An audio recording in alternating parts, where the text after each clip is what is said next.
let's look at the production from 4, I think you did 4 the first day, right? To 15 to 38. Was it 38 or 39? 30. I'm not trying to shortchange you.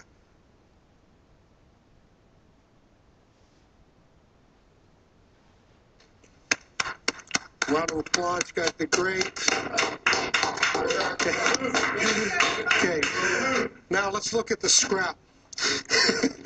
Lead time came down dramatically to get that first plane through.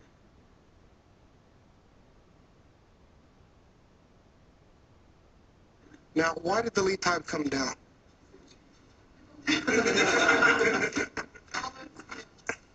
You know, we created a better system, right?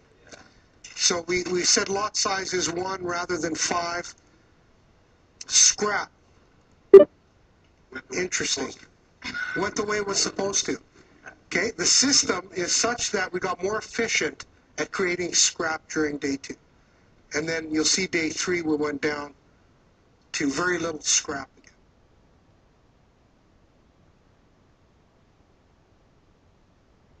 I could have told you, by the way, that the scrap would have been between 4 and 6 sub-assemblies. Now, I didn't write that down just now, but I could have predicted it. Why?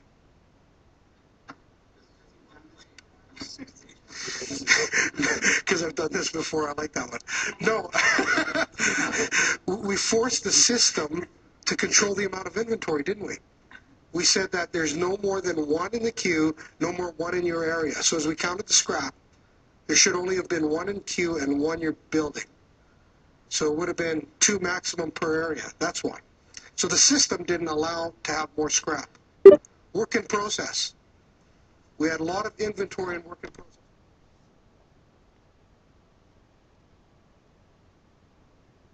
Now work in process, same thing.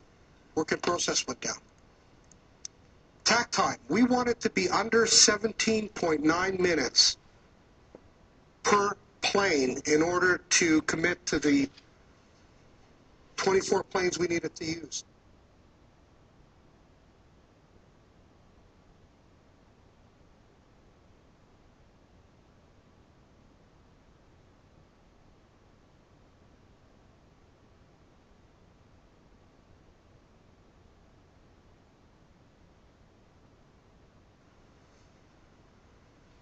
Can we make 24 planes? Can we guarantee it for our customer? Yes or no? Why? We're good.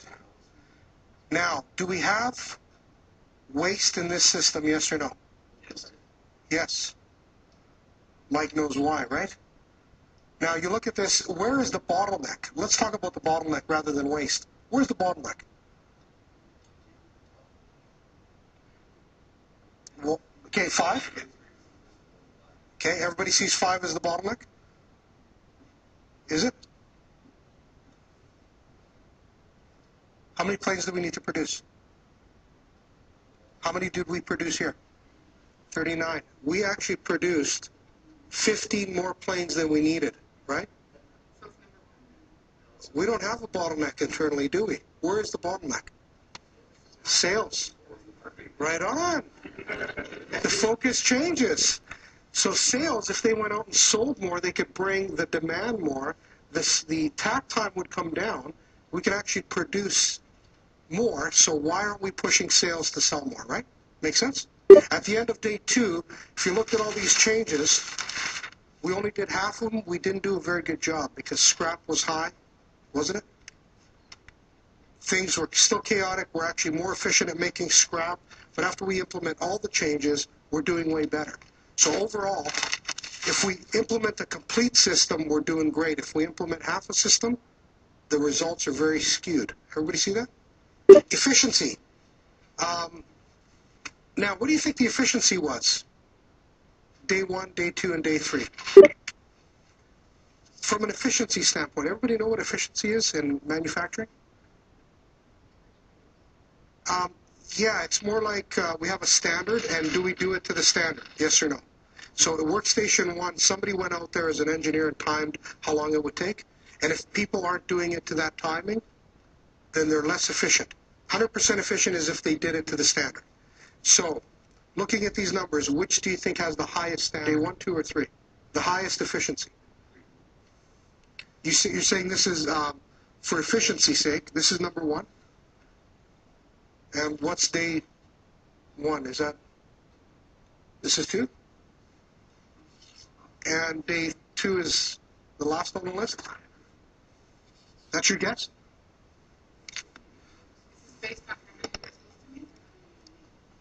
It's based on how many you made. Here's the numbers, and I want to just kind of tell you that while we were waiting, if you were to prorate all the waiting time, because by the time you get to workstation 4, you were waiting, we didn't count that as in the efficiency. So we prorated that time. If you really took a look at it, between the different operations, day 1, you could say on average 85% efficient is where we were for each operation.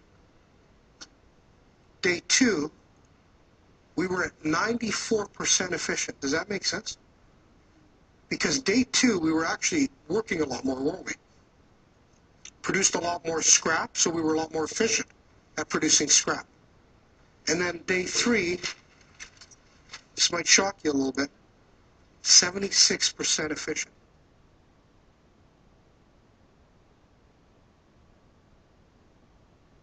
Do you know that a lot of manufacturing companies use efficiency as the #1 metric on how well we're doing?